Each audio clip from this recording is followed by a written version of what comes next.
Bueno, la verdad, un orgullo compartir el panel con estos dos compañeros.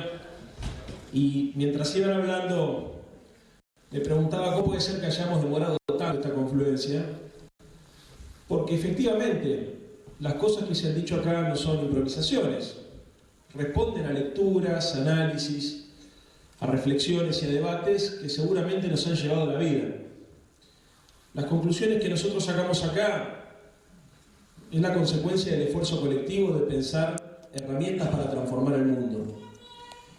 Y uno no define transformar el mundo por postura, ni uno tampoco tiene una vocación estética, sino tiene una convicción profunda que nos atraviesa la vida. Así que estar con estos compañeros, como seguramente les debe pasar a todos ustedes, es una tranquilidad. Porque para cambiar el mundo, que es un desafío trascendente, se tiene que hacer esencialmente con buenas personas y se tiene que hacer agrupándonos en una suerte de lógica donde la amistad viene a sumar. Durante mucho tiempo nosotros dijimos que la amistad era la etapa superior de la solidaridad y que si nosotros no hacíamos una organización de amigos no íbamos a poder transformar el mundo en un mundo más igualitario, más justo y más solidario. Así que yo le quiero pedir un aplauso también a los compañeros porque esta es una reunión de amigos, además de ser una reunión de militantes políticos que tenemos las mismas intenciones durante toda nuestra vida.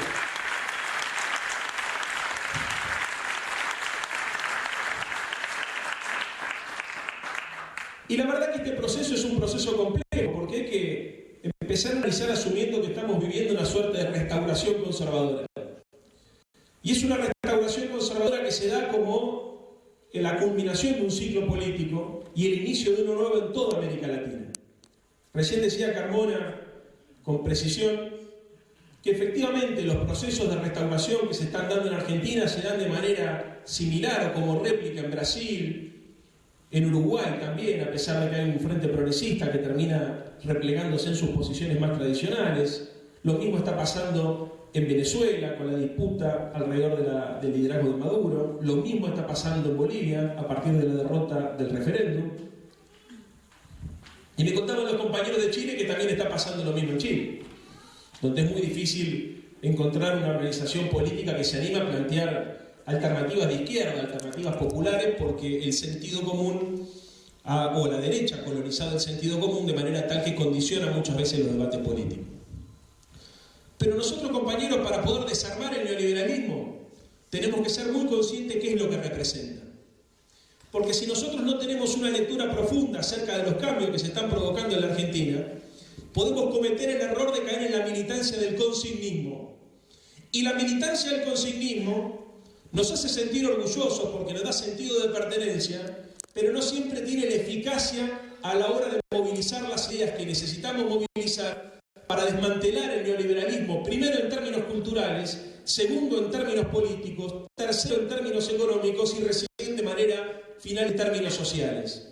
Esto también es una escalera que va, si se quiere, desde la estructura más básica que tiene que ver con el soporte de los valores que construyen la dinámica y la racionalidad política, pasando por el debate de las ideas, que son la complejización de esos valores, y que después se terminan viendo cristalizadas en las políticas públicas.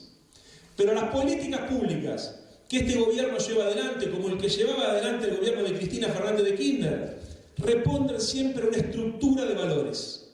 Por eso es importante vincular lo cultural con lo económico. Y dentro de esta estructura de valores lo que prima es la supremacía del libre mercado.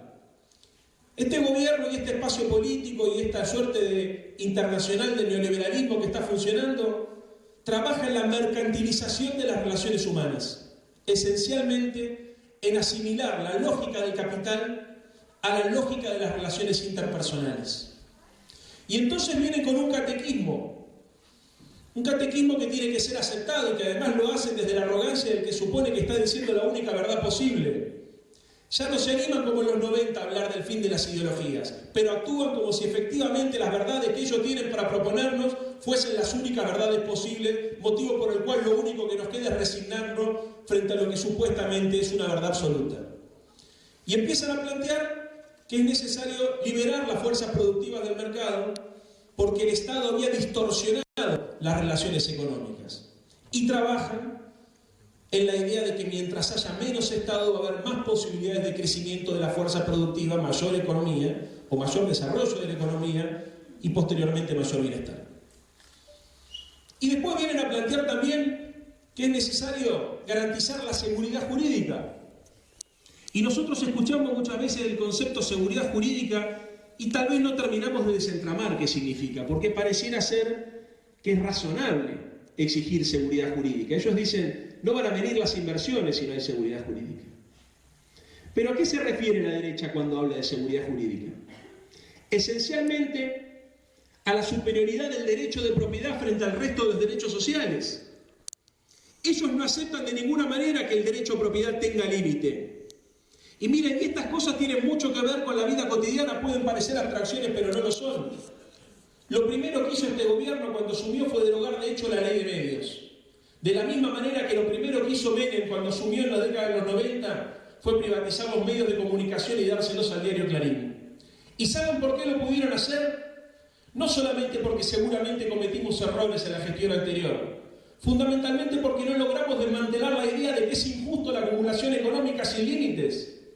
Y entonces es del sentido común que un empresario que le va bien tiene derecho a acumular y el Estado en todo caso lo que tiene que hacer es incentivarlo. La idea de la desinversión, que es una idea que nosotros trabajamos, era una idea que no había tenido la suficiente construcción conceptual para ser asumida por el conjunto del pueblo argentino como una necesidad.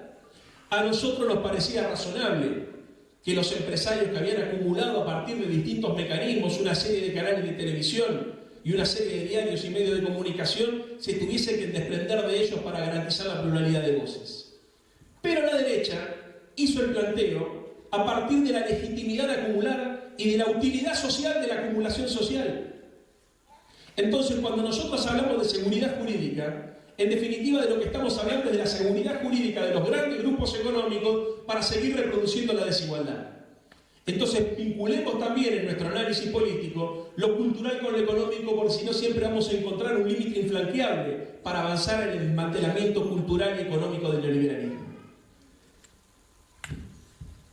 También nos proponen una suerte de tótems de los que supuestamente ellos vienen a garantizar como única fuerza política posible, que son los que van a permitir darnos a los argentinos el desarrollo y el crecimiento. Y esos tótem tienen que ver básicamente también con la asimilación de valores, porque el paradigma de acumulación económica que ellos están proponiendo se construye sobre la idea de que son las inversiones extranjeras las que van a dinamizar la economía. Y ahí, compañeros, nosotros en algún momento hablamos de frondicismo sin industria, porque este relato también lo escuchamos en la década del 60. Frondizi venía a plantear que para desarrollar la industria nacional, como era insuficiente el ahorro, había que traer inversiones extranjeras y darle al capital extranjero el monopolio de la administración y de la logística argentina. Y la verdad es que ese proyecto era cuestionable, pero por lo menos tenía una lógica política, porque había efectivamente un plan estratégico de desarrollo, porque Frondizi, a pesar de provenir del radicalismo y de haber traicionado a Perón y haber traicionado también a la Unión Cívica Radical, era un tipo que tenía una propuesta política para la Argentina, con la cual nosotros no coincidíamos, pero no podíamos dejar de reconocer que era racional y planificada. Estos tipos que han intentado utilizar la figura de Frondizi también para legitimar su propio modelo de desarrollo, reemplazaron la idea de las inversiones extranjeras por la idea del crédito. Y no es lo mismo, porque en definitiva este modelo económico se sostiene sobre la idea de una suerte de sobreendeudamiento. El endeudamiento, compañeros, ¿qué es lo que genera? Dependencia del capital financiero. La diferencia clave con las inversiones productivas es que una cosa es que venga un capitalista, traiga su dinero, lo invierta y asuma un riesgo para producir empleo, para generar la dinámica de la producción, y otra cosa es que un banco extranjero, un consorcio de inversores o un organismo multilateral de crédito le ofrezca crédito barato a la Argentina para que se termine endeudando para terminar financiando gasto corriente con la excusa que va a desarrollar la Argentina. Entonces, la restauración conservadora se estructura sobre las mismas verdades de siempre, pero disfrazadas ahora a partir del marketing político. ¿A partir de qué? A partir del objetivo de ajustarnos, de empobrecernos, de lograr que la sociedad argentina efectivamente sea cada vez más pobre, pero sin que nos demos cuenta. Y miren, esta restauración conservadora es perversa, porque avanza a pasos agigantados pero lo hace a partir de una dinámica política diferente y, si quieren, de alguna manera nunca vista, inédita en la historia argentina, porque lo hacen a partir del reconocimiento de la legalidad democrática. Y yo estoy seguro que me deben preguntar, bueno, ¿cómo se imaginan que van a ajustar el Estado, que van a bajar los sueldos, el gasto público, que van a empezar a desmantelar algunas instituciones de los argentinos? ¿Cómo se imaginan que van a hacer todo esto en el marco de una democracia que les exige revalidar los títulos cada 2 años?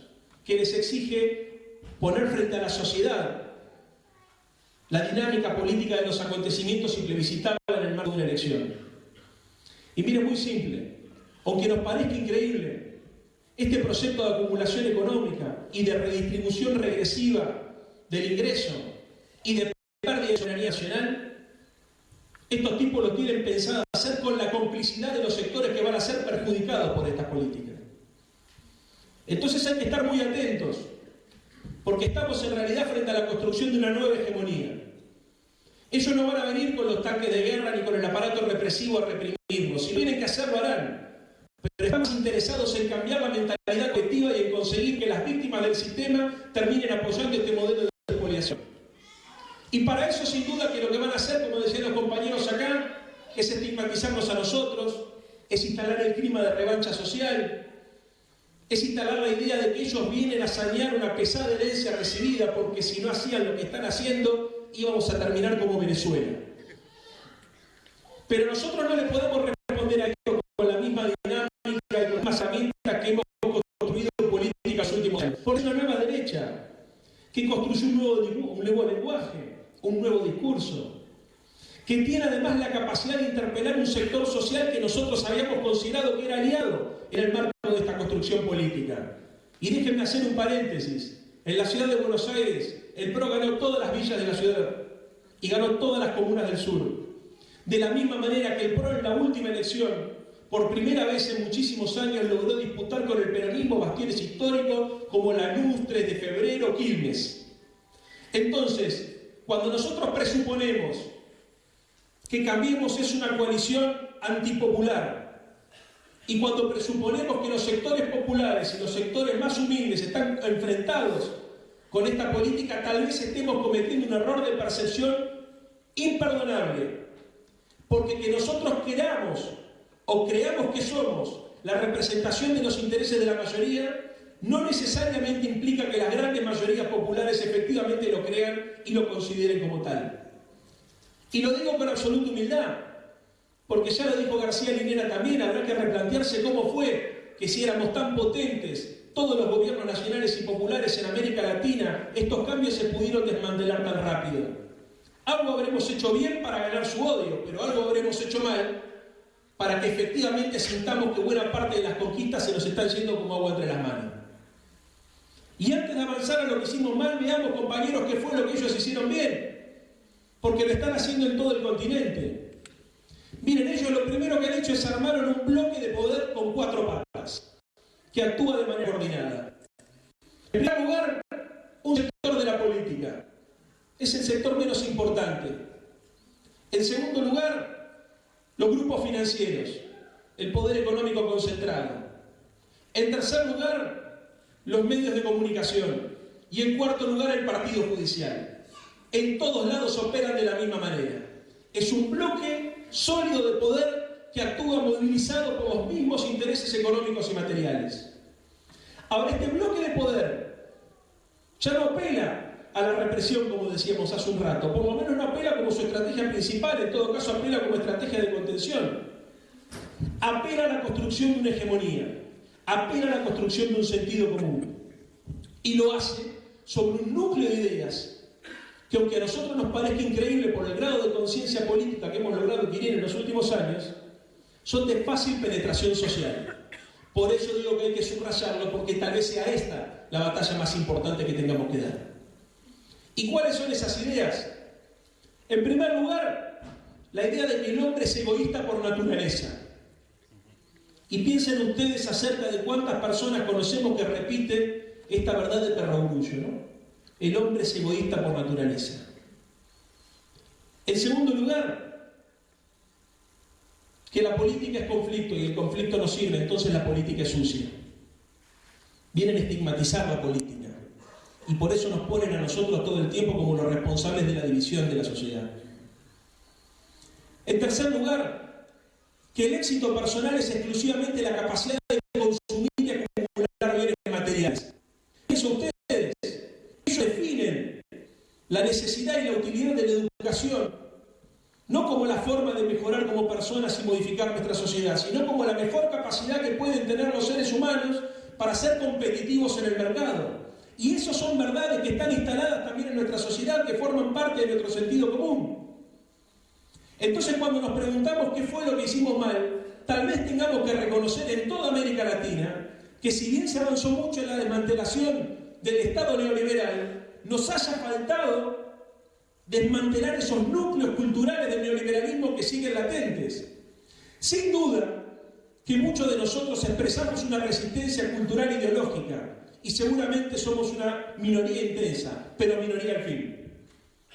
Porque en buena medida el hecho de que este proyecto político haya obtenido el 51% de los votos se debe esencialmente a que estos núcleos de valores, estas verdades, esta suerte de tótem culturales del neoliberalismo no fueron lo suficientemente desarticuladas o cuestionadas por el campo nacional y popular.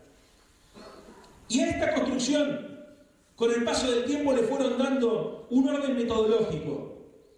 Y aunque parezca increíble, fue la General Motors la que le termina dando ese orden metodológico, esa suerte de ordenamiento conceptual, cuando en el aviso del Chevrolet propone la idea de la meritocracia. Y fíjense que, digamos, que es raro porque mientras nosotros tuvimos que construir un relato apelando a los intelectuales de carta abierta, a los debates políticos, a los foros de participación, ellos dejaron que sea el mercado directamente el que diga cuál iba a ser el modelo de construcción cultural. Y efectivamente lo tomaron como propio. ¿Y qué es la meritocracia? Esencialmente la idea de que el progreso es un camino exclusivamente individual, que no existe responsabilidad colectiva, que el éxito es exclusivamente la competitividad, y proponen un arquetipo, que es el joven, delgado, canchero, moderno. Fíjense la similitud estética inclusive de los protagonistas del aviso con los candidatos del PRO.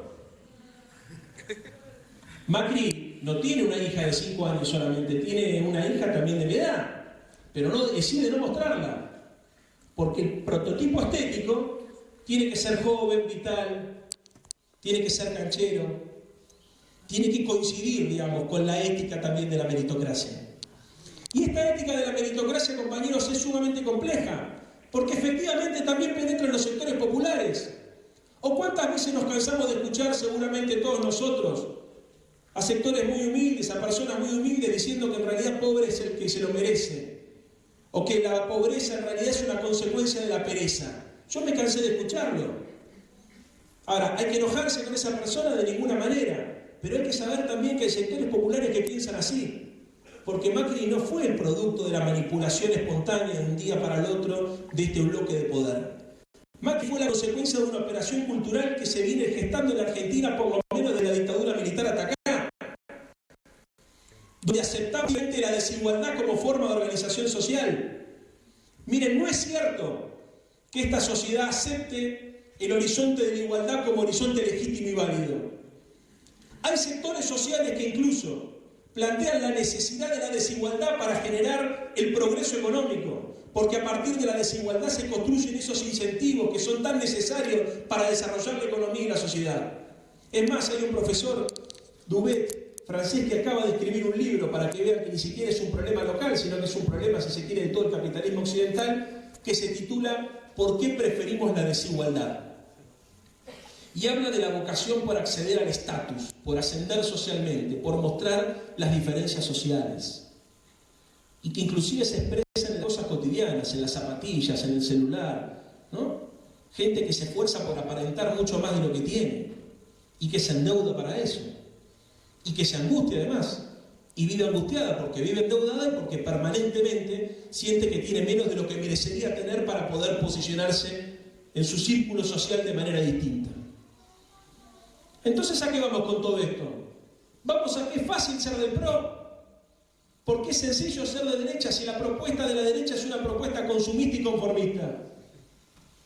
Y si nosotros no nos damos cuenta que para poder hacer política y revertir este modelo económico tenemos que ir a cuestionar esa comodidad y romper la zona de confort, estamos perdiendo parte de nuestro tiempo y tal vez parte de nuestra vida, porque muchas veces, con la pretensión intelectual de ser distintos, nosotros terminamos siendo muy parecidos al adversario que decimos combatir. Y estamos más preocupados en mostrar que somos más importantes en nuestras organizaciones políticas que en reivindicar nuestra condición militante.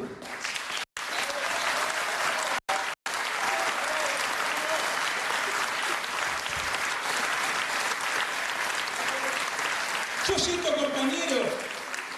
siento, compañero, a los militantes políticos que se definen de manera integral, porque pintan paredes, porque pegan carteles, porque se levantan temprano a la mañana para ir a la facultad, porque escriben el documento, porque hablan en los actos, pero no porque hacen solamente una cosa. No asumen la división intelectual del trabajo como algo dado. El dirigente está para hablar frente a las cámaras de televisión y el militante está para hacer el trabajo físico. Esa es la negación de nuestra esencia política. Si partimos de esa lógica, ¿cómo vamos a salir a impugnar al neoliberalismo? ¿O alguno se imagina que ganarle a Macri o que revertir esta restauración conservadora consiste exclusivamente en gobernar de mejor manera la próxima vez que nos toque? No va a alcanzar, compañeros, porque necesitamos construir poder popular. Y el poder popular no es solamente capacidad de organización política, es aumentar el grado de conciencia colectiva de la gente en función de ideas que tienen que ser innegociables para nosotros. Si nosotros expresamos la ética y la solidaridad, de ninguna manera podemos aceptar estas diferencias, ni siquiera en nuestro propio movimiento. Y hay que avanzar incluso en la recuperación del inconformismo como bandera de militancia. Porque también es cierto que la pereza intelectual de esperar que venga Cristina a resolvernos los problemas, hay parte de ese conformismo que la derecha utiliza para dominarnos.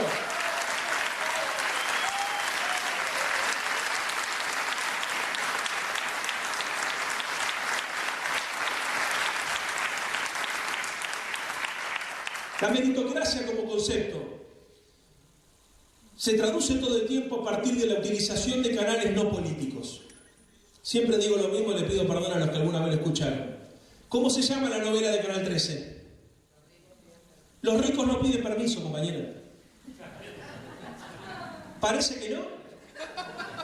¿Parece que no? ¿Eso ustedes creen que no termina formando el sentido común? ¿Que no cambia la manera de pensar? ¿Ustedes vieron, por ejemplo, cómo es la dinámica de discusión en el programa Intratables? ¿Qué diferencia hay con el programa Intrusos o con el show del fútbol? ¿Saben por qué? Porque ahí lo importante no es la idea, ni siquiera es el conflicto, es el show. Entonces, ¿qué es lo que termina ocurriendo? Nosotros asumimos prácticas y dinámicas en nuestra vida cotidiana como si fueran normales y las naturalizamos. Lo importante no es convencer, lo importante es humillar al adversario. Y así fue como nos equivocamos nosotros cuando quisimos interpelar a un sector de la sociedad diciéndole que no podían votar a Macri porque no podían ser estúpidos. Y cometimos un error enorme porque la gente terminó pensando que le estábamos tomando el pelo a ella. Una cosa, compañeros, es ayudar a pensar y otra cosa es pensar por la gente. La actitud arrogante de los que creemos tener la superioridad moral para decirle al otro cómo tiene que pensar, cómo tiene que actuar o cómo tiene que votar, es lo que explica también por qué no pudimos constituir una nueva mayoría en la elección del año pasado.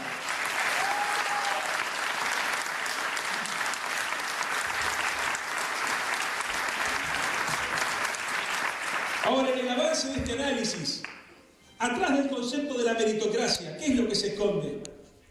Miren, muchachos, una idea elitista de la sociedad. Durante mucho tiempo la derecha intentó de ridiculizarnos a nosotros diciendo que éramos populistas.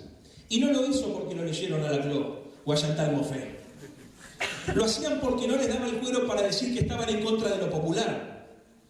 Entonces trataron de resignificar el concepto populista haciendo creer que nosotros éramos demagógicos, manipuladores, autoritarios y trabajaron culturalmente en esa dirección. Ahora, nosotros tenemos que aprender de ellos también, porque en la forma de comunicar y en la capacidad política para innovar hay parte del desafío que está pendiente de este espacio político también. Y lo dijo Cristina, y ya al final del discurso lo podremos mencionar cuando nos propone, entre otras cosas, salir a interpelar al voto liberal, cuando plantea la necesidad del Frente Ciudadano y dar la batalla por la disputa por la libertad, etcétera, etcétera. Ella también plantea, para que no parezca que me estoy descolgando con ideas absurdas o con ideas egoístas, esto forma parte también del análisis político de la conducción estratégica del movimiento, porque es imprescindible salir a disputar ese sector de la sociedad que, sin ser de derecha, fluctúa entre un proyecto político y otro, y que depende no solamente de nuestra capacidad para evitar cometer errores, sino fundamentalmente de nuestra capacidad para poder seducirlos e interpelarlos. Y entonces, si ellos trabajaron durante tantos años en instalar la idea del populismo, nosotros tendremos que hacer lo propio y caracterizamos a ellos como elitistas porque en definitiva es lo que son. Acá la discusión fundamental o la contradicción fundamental está planteada en términos de la batalla por la construcción de una democracia popular versus la idea de una república elitista. Ese es el debate de fondo. Y son elitistas esencialmente porque militan la desigualdad. Y ellos creen efectivamente en la construcción de una sociedad jerárquica, donde el pobre tiene que asumir su condición de pobre y en todo caso el rico tiene derecho a decir con tranquilidad que ha acumulado y no tiene por qué ocultarlo. Y para eso trabajan incansablemente en concentrar la economía, en modificar el patrón de acumulación, pero fundamentalmente en cambiar también la estructura de valores. La vinculación es permanente, compañeros, entre la disputa por la discusión de los valores, las ideas y las políticas públicas. Todo el tiempo tenemos que lograr articular esa discusión y ese debate si pretendemos desmantelar efectivamente el neoliberalismo. Ahora, esta discusión en términos de construcción de una república elitista implica que nosotros tengamos la capacidad de renovar nuestro propio arsenal teórico y hacer una autocrítica en el sentido que lo propuso Linera, no para sacarle el cuero a los compañeros, no. No perdimos la última elección porque nos equivocamos al poner el candidato a gobernador en la provincia de Buenos Aires. Eso es un reduccionismo absurdo. No ocurrió. Ocurrió que nosotros dejamos que la esperanza sea una bandera de la derecha y le regalamos a la derecha la idea del cambio. Ahí cometimos un error imperdonable. Porque el cambio es por definición una bandera de la izquierda. Ellos se definieron históricamente como la conservación. Y ocurre porque nos dormimos en los laureles y nos fuimos lo suficientemente audaces como para poder cuestionar nuestras propias verdades y superar nuestra propia formulación política y avanzar, además de la modificación del patrón distributivo, en imaginarnos cómo podíamos hacer para modificar el patrón de acumulación productiva, que era en definitiva lo que estaba pendiente en el modelo de desarrollo con inclusión social. Y carecimos también de ideas más novedosas, que nos pusieran en tensión intelectual, inclusive a nosotros mismos. Cuando García Linera plantea, por ejemplo, que es necesario replantear el modelo de acumulación económica para garantizar esta segunda oleada de revolución o de transformación estructural, como la que comentaba recién Carmona, nos está diciendo que con decir que garantizamos la asignación universal por hijo, recuperamos YPF, creamos el Progresar, el Procrear, no alcanza. No alcanza. Hay que profundizar. Pero hay que profundizar y además hay que innovar. Animarse incluso a proponer cosas que no estén planteadas en la agenda pública. Muchos de nosotros nos hicimos alfonsinitas porque Alfonsín fue el primero en decir que se oponía a la guerra de Malvinas y fue el primero en decir que era necesario garantizar los juicios contra la Junta de Comandantes, cuando eso no estaba en la agenda pública. A muchos de ustedes les habrá pasado lo mismo con Néstor Kirchner cuando vino a proponer un sueño a los argentinos y la posibilidad de reabrir las causas de los juicios de lesa humanidad o renegociar la deuda externa. Los que militaron en esa época se deben acordar, tampoco eso eran demandas que estaban latentes en la sociedad argentina. Fue la política la que las impuso. Bueno, compañeros, ahora hay que hacer exactamente lo mismo. No hay que esperar solamente que las encuestas de opinión nos digan qué es lo que tenemos que decir. Tampoco hay que esperar que la situación social se degrade a tal manera de que la gente se asuma el hecho de haber cometido el error de haberlo votado el PRO. Nosotros tenemos que ser capaces de producir ideas que generen esperanza, que no estén en la agenda pública. Ese es el desafío intelectual. Eso es lo que está esperando el movimiento nacional y popular en toda América Latina. Que podamos renovar nuestro arsenal teórico, que podamos construir la esperanza colectiva de manera participativa, que podamos redefinir el concepto de democracia. Miren, si nosotros no somos capaces de redefinir el concepto de la democracia, expandiendo la democracia política a la democracia social y de la democracia social a la democracia económica. Nosotros podemos ganarle una elección al PRO, pero no vamos a poder resolver los problemas que están generando o modificar las asignaturas pendientes que todavía quedan. Para poder avanzar en la construcción de una nueva mayoría necesitamos esencialmente construir una utopía. Y la utopía tiene que replantear la idea de la democracia. La democracia hoy es el equivalente a lo que fue el socialismo en los 70. Es el ideal igualitario. Es el gran motor que moviliza. Es el motor que además nos genera angustia, porque cuando uno asume que tiene que trabajar en la construcción de una sociedad democrática, empieza a reconocer que el tiempo es finito y que lo va a lograr alcanzar tal vez en el tiempo de vida que uno le queda, construir esa sociedad más justa, sin explotadores ni explotados, esa sociedad igualitaria. Pero es la angustia.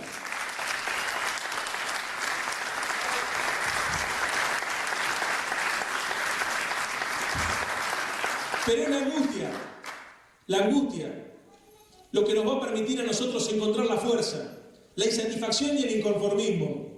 Recién decíamos que los del PRO trabajaban en esa zona de confort y de comodidad.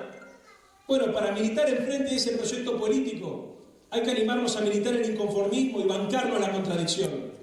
Más revolucionario que una consigna y que una certeza es una duda, compañeros. Y esa es nuestra tarea militante. Nuestra tarea militante tiene que ser esencialmente la de lograr tensionar nuestras propias verdades, sin temor a hacerle el juego al enemigo, porque cuando hay compromiso y solidaridad esas cosas no ocurren. Cuando somos parte de un equipo que está conformado por buenas personas, esas cosas no suceden. Pero sí necesitamos ser más rebeldes y más creativos de lo que fueron las generaciones que nos antecedieron. Porque no puede ser y es absolutamente injustificable que en los últimos años las propuestas más revolucionarias hayan partido de una generación que se formó en los 60. Eso habla mal de nosotros. Históricamente, las juventudes políticas fueron las que tuvieron la agenda más revolucionaria y más transformadora, las que tensionaron con la conducción estratégica. Hoy ocurrió exactamente lo contrario. Es Cristina la que nos propone las novedades. Y nosotros estamos esperando cómo nos vamos a poder instrumentar de acuerdo no solamente a las definiciones estratégicas, sino incluso esperamos las definiciones tácticas que nos permitan construir el proyecto político. Y eso es un error imperdonable, porque de este lado está la convicción política que permite producir esas nuevas ideas que generan esperanza. Y para eso, compañeros, el desafío nuevamente es enamorar. Si nosotros no somos capaces de conmover y no logramos vincular la dimensión sentimental con la dimensión racional, la construcción de una mayoría va a ser solamente una quimera. Conmover es generar esas ideas que nos permitan a nosotros emocionar y movilizar las ideas en la cabeza de las personas. Tensionar el sentido común. Lograr producir imágenes mentales inimaginadas. La construcción de un sueño colectivo se da cuando todos juntos sentimos que estamos empezando a construir un ideal que nos trasciende. Es la trascendencia, la idea de trascendencia, la idea que define el proyecto político del campo nacional y popular. Cuando nosotros hablamos de vocación militante, hablamos esencialmente de vocación de poder y de vocación de servicio. No hablamos solamente de vocación de poder. Y lo hacemos porque entendemos que estas banderas van a poder ser alzadas por cualquiera si el día de mañana cualquiera de nosotros se quiebra o desaparece, porque somos parte de una organización política donde las personas no son imprescindibles, donde lo que es imprescindible son las ideas. Y esa fuerza motora, que es la que termina provocando los cambios en la historia de la humanidad, se constituye solamente cuando hay un grupo de gente que está predispuesta a soñar y no tiene vergüenza de decirlo. La operación cultural del neoliberalismo va a tratar de quebrarnos la voluntad y va a intentar de ridiculizarnos. Y lo hace permanentemente. Cuando no les alcance decir que somos todos corruptos, va a decir que somos todos locos. Y cuando no les alcance con decir que estamos todos locos, va a decir que somos todos infantiles. Nos van a intentar degradar. ¿Y saben por qué? Porque le tienen miedo a lo que no conocen. Y nosotros somos eso, compañeros. El miedo del poder a lo que no conoce, porque es la dinámica de lo que no se puede prever. Y la dinámica de lo que no se puede prever es la construcción colectiva. Una cosa es comprar un compañero, o quebrarle la voluntad a un compañero, y otra cosa es comprar o quebrarle la voluntad a millones. Eso es imposible. Cuando hay millones dispuestos a soñar, el cambio es inevitable.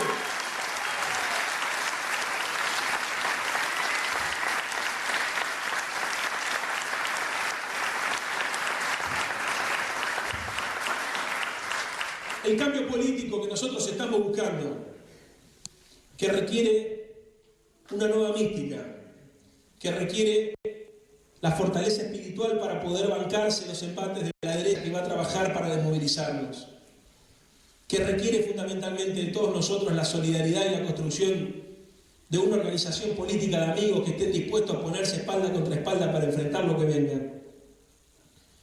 Se hace, muchachos, dando un debate fundamental, dando el debate por la ética. Nosotros no tenemos que dar solamente el debate en términos de la ética de las conductas, que es imprescindible. Es imprescindible. Ningún político que roba es un compañero, y mucho menos un político de nuestro país.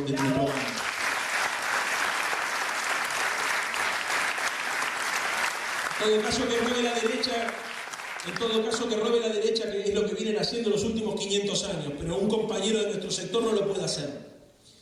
Ahora, la discusión de las políticas también es una discusión de ética. Porque estas políticas son éticamente injustas. Cuando nosotros hablamos de ética, hablamos de los principios morales que tienen que organizar una sociedad. Y muchas veces aceptamos que sean los medios de comunicación los que nos marquen la cancha y que sean los que definen qué significa dar el debate por la ética. Dar el debate por la ética es esencialmente dar el debate por el modelo de sociedad que queremos construir. Y decíamos recién que si buscamos una sociedad más igualitaria, una sociedad que busque la integración y la construcción de una sociedad de hermanos, es imprescindible exigir no solamente la solidaridad, sino la construcción de un modelo de comunidad. Porque del debate por la ética van a salir y van a surgir todas las ideas y todos los valores que hacen que nosotros nos sentamos parte de un mismo proyecto. Miren, cuando Alfonsín propuso a los argentinos el concepto de la democracia participativa, a mí me hizo acordar mucho al espíritu que se congregó alrededor del debate por la ley de medios. O me hacía acordar ese debate aquella otra discusión. Porque se lograron generar espacios de discusión y de reflexión colectiva donde la gente se sentía protagonista, donde el poder efectivamente se distribuía. La democracia no era solamente un formalismo electoral. La democracia era una forma de vivir la vida. Y el sujeto empoderado del que hablaba Cristina era exactamente el mismo que el sujeto cultural del que hablaba Alfonsín en el discurso de Parque Norte. Porque donde se hacía poderoso era en el reconocimiento de la supremacía de lo colectivo frente al individual. Y la construcción de una idea colectiva es un debate esencialmente ético, que plantea que en la individualidad de casa no podemos ser felices. Es más, no debemos ser felices. El verbo que identifica a la derecha es el verbo competir, y en todo caso comprar. Y el verbo que nos identifica a nosotros, compañeros, es el verbo compartir. Cuando las políticas públicas proponen compartir la riqueza social, nosotros estamos avanzando hacia un horizonte ético más justo, más igualitario. Cuando desde nuestra práctica política nosotros asumimos la idea de que uno individualmente no es nada y que es el colectivo el que se tiene que imponer, estamos también construyendo una nueva sociedad. Ellos van a proponer un modelo de inclusión social parecido a la idea de la meritocracia aplicada a la política social. Vendría a ser una cosa así como, no me sale la palabra, los ricos cuando dan la beneficencia, ahora me va a salir. ¿Cómo? La caridad, ahí está. La caridad parte de la idea de que individualmente yo te doy porque quiero y te doy lo que me sobra. No se construye comunidad de la caridad. Pero fíjense cuánto de caridad hay en las políticas públicas del macrismo actual. La caridad salva, si querés, la culpa cristiana o la culpa judeo-cristiana, pero no construye una sociedad más igualitaria. Construye, si querés, una sociedad con menos culpa, con menos angustia, transitoria también. Ahora, el modelo que nosotros tenemos para proponer es un modelo de dar hasta que nos duela. No es un modelo de dar lo que nos sobra. Es un modelo de dar incluso lo que nos falta. dar lo que nos gustaría tener, pero decidimos que lo tenga el otro. Porque es ahí donde se conjura el espíritu de la comunidad. Y yo creo, compañeros, que en este debate, en el debate por los valores, en el debate por la idea de la construcción de una comunidad, de una sociedad que se realiza solamente en el marco de una comunidad que se realiza, es donde nosotros vamos a encontrar la fuerza para recuperar la mística de la militancia que nos va a permitir dar el debate político y poder desmantelar efectivamente el neoliberalismo cultural. Durante muchos años trataron de estigmatizar la política y lo van a volver a hacer. Durante muchos años dijeron que nosotros hacíamos lo que hacíamos porque buscábamos algún tipo de beneficio material. Intentaron de desmerecer la idea altruista que tenía la militancia política. A partir de ahora nosotros tenemos el desafío de dar por terminada esta etapa de culpa y empezar a tomar la contraofensiva y la iniciativa política. Hay que sentirnos orgullosos de los valores que nosotros representamos. Los valores que nosotros representamos tienen un anclaje histórico, como decía recién los compañeros, que hace al corte transversal en toda América Latina y a todos los tiempos. Es la idea de una sociedad donde nos realizamos solamente en la felicidad colectiva. Esa idea requiere que cada uno de nosotros tome de su mochila el bastón del mariscal y nos conduzca a la construcción de un sujeto colectivo que pueda dar estos debates. Tenemos una oportunidad, no está la cosa perdida, por más que sintamos que los medios de comunicación desmantelan las conquistas culturales del último gobierno, sepamos que también anida la resistencia política, pero que fundamentalmente las propuestas políticas que nosotros tenemos para hacer se construyen sobre una base ética y moral superior a la que tiene para proponer la derecha. Porque en definitiva lo que nosotros estamos proponiendo es la felicidad colectiva, y eso está en cada uno de los corazones de los argentinos. El peronismo y el irigoyenismo se constituyeron como mayorías populares cuando lograron generar la sensación de que era posible la construcción de una comunidad, de que era posible que la política defina cuál era el rumbo colectivo y sacarle el poder a las corporaciones. Puede llegar a parecernos místico, pero efectivamente hay algo de mística en la construcción de una nueva mayoría. Los héroes que nosotros tenemos fueron los tipos, los varones y las mujeres que se animaron a plantear lo que no estaba vigente en la agenda pública de los argentinos, lo que a nadie se les imaginaba, lo que a nadie se les ocurría. Ese es el desafío, compañeros, ser capaces de generar la ruptura política necesaria como para que las ideas que nosotros tengamos para proponer en el futuro sean ideas novedosas, que la gente las tome como propia y que desde esa mística y esa rebeldía política podamos recuperar la iniciativa política para armar una mayoría, pero para transformar definitivamente las relaciones desiguales de esta sociedad. Ahí vamos.